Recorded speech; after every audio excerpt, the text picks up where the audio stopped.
It's that time of the year again where I basically sprawl through the internet, look through past work and figure out, or try to figure out, the logo design trends of 2021. I'll save the part of whether we should be using design trends and be fixated on them at the end. This video is brought to you by Squarespace. Okay, the first trend that I'm starting to see, which is makes me very happy because it's close to my heart, is sort of this vintage minimal / modern vibe. Last year I was talking about crazy serif typefaces that would be made, which is sort of a wink back at vintage typefaces. When we look at vintage work, it was very ornate, very floral, and we can actually see that there was a sort of time period where type had this massive change where people were creating all sorts of funky designs, and that's where we sort of came into the sans serif era. But I found that we're sort of going back in time a little bit, but also keeping the modern aesthetics, because I'm seeing a lot of line drawing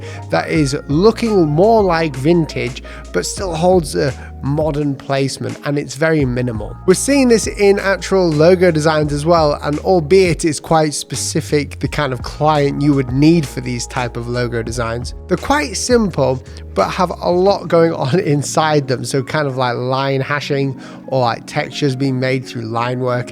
It looks really nice and beautiful when you look at them. You can get the ultra modern versions of these as well, where people have taken inspiration from the past, which is nothing like a trend, but we're starting to see it become more normal in design, where we take ideas from the past or maybe some illustrations from the past and modernize them, really modernize them, simplify the compositions down, and they could be used in logo designs today. The second trend that I believe we'll be seeing more of in 2021 is increased color saturation. If you've looked at any of the major companies recently, you will see that every logo or brand has increased their color saturation of their design. Now, there's a few reasons for this. Screen technology is rapidly evolving, and because we are able to look at most logos on a screen, and most people see marketing, branding on a screen, therefore we can actually add these different hues and increase the saturation to segment them. It makes them stand out. We're seeing it with companies like Intel,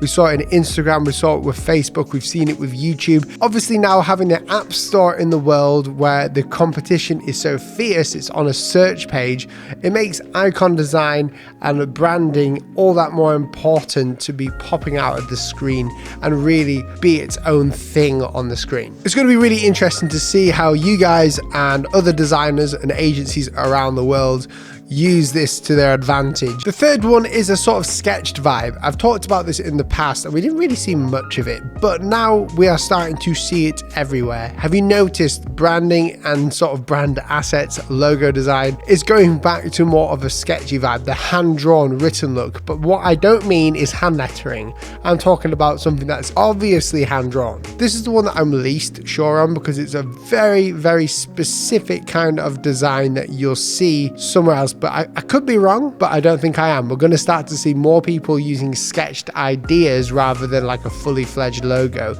just to give that human look. It's not going to look so clean and it's not going to look too corporate, so it's exciting times. The next one is nature. I talked about this last year. You can see I've got plants in my office. That's not a branding thing, that's a health thing. I like to have plants. But nature is making a huge comeback in design again, where we're going to be using floral assets. Not only floral assets, but a lot of logo designs now are featuring parts of nature, such as mountainscapes, trees, anything that you can think of that is outside. And that's just a really nice thing, I think, to be showing people more nature rather than the corporate attire that we always have. I don't really know why this is happening very much, but an idea that I have is that it could be that we're seeing so many designs being so corporate, clean and minimal that people are urging themselves, or just got that creative flair, to bring something more natural, something that's more naturistic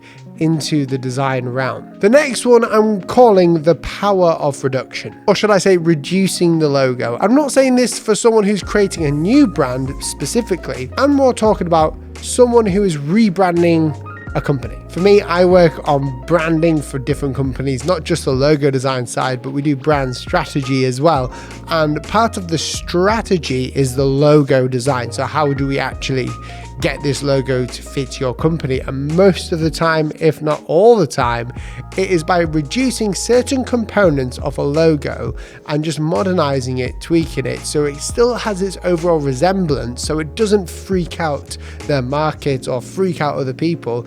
They can still identify it, but it looks better. And that better is simplification by reducing things in the logo. A good example of this is Intel. Intel had this swoosh around the word mark, and all they really did was reduce it down. And by reducing, they took the swoosh away and they added the second color as the dot on the I. This just makes for an overall cleaner design, and it shows that that swoosh didn't need to be there, and there was already a way of them getting that secondary color inside of them to make them unique. This is super simplification. I always call it the power of reduction, because the more you reduce down, the more limitations you have on what you can do. Therefore, the most creative ideas come. And it may not seem to be creative, but the Intel logo now is creative because of the story behind it. They reduced it down not only with that swoosh, but they've actually changed the typeface as well. But it's weird how similar it looks, and that's not by accident. That is to make sure that we don't go, who is this Intel company?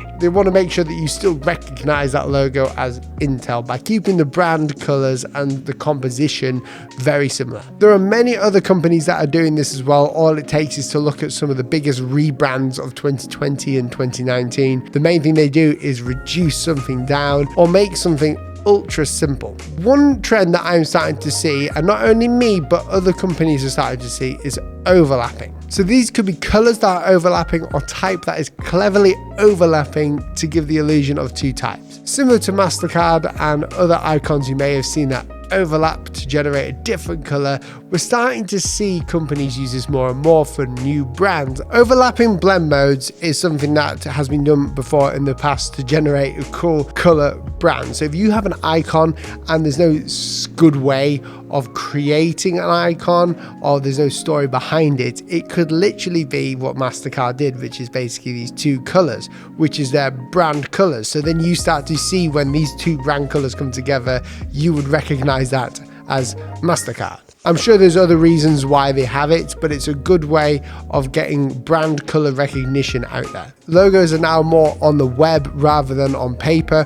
When was the last time you saw a logo on a piece of paper that you were searching for on the web? Most of the time, you're going to be seeing a logo design on a colored screen. And the last one is color systems for what I'm calling sub-brands. I've worked on projects this year where we've had a main company that has a lot of smaller companies underneath them. So that means that they need to be brought in to a family. They want the customer and everyone else to know that these sub-brands are within the main family brand. So they are in this massive company. And the way to do this is to create a system. And there's so many different ways to create systems, but because now we're moving into a more simplified realm of logo design where everything is so simple because of functionality of looking at things very small, we're starting to see color sub brands. We're using colors to create the sub brands. I can't believe how many times I've just said that. There are a few main benefits of doing this for companies that have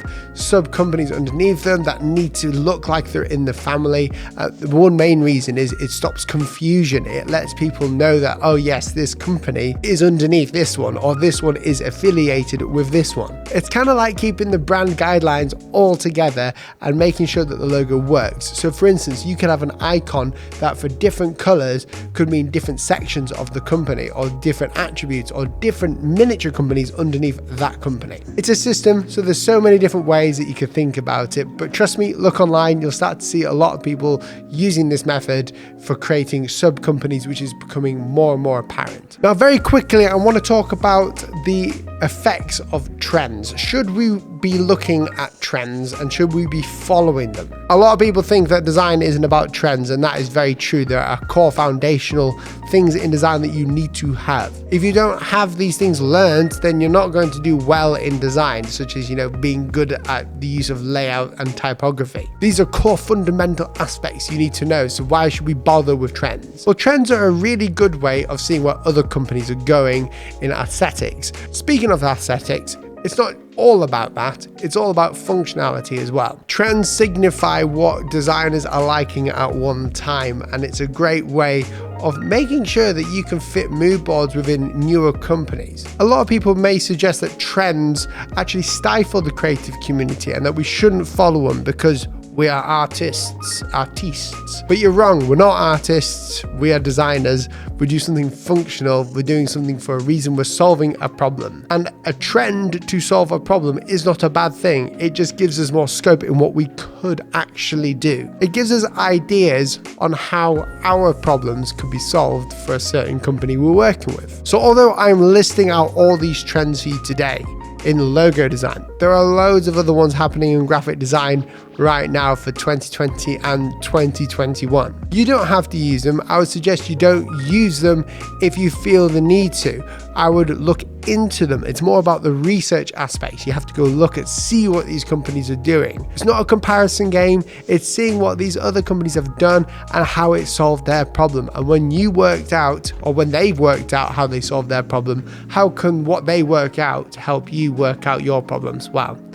Big tongue twisters. I just want to thank Squarespace for sponsoring this video. I've been using Squarespace for over 6 years now to be my main website where I sell online digital resources for designers such as fonts, brushes for Procreate, and more things are coming. I also have a blog on there and my portfolio where clients or prospective clients can come and have a look at my work and then contact me through my Squarespace online form very easily and efficiently to see if they want to work with me. If you're a designer and you're just posting on social media, then that's not going to help you out very much. You need to have your own personal corner, your little space online where you can brand it accordingly to you. With thousands of templates that you can fully customize, you can create your beautiful website today for 10% off your first purchase. Guys, thank you so much for watching. If you did enjoy this video, I'd really appreciate it if you could subscribe down below.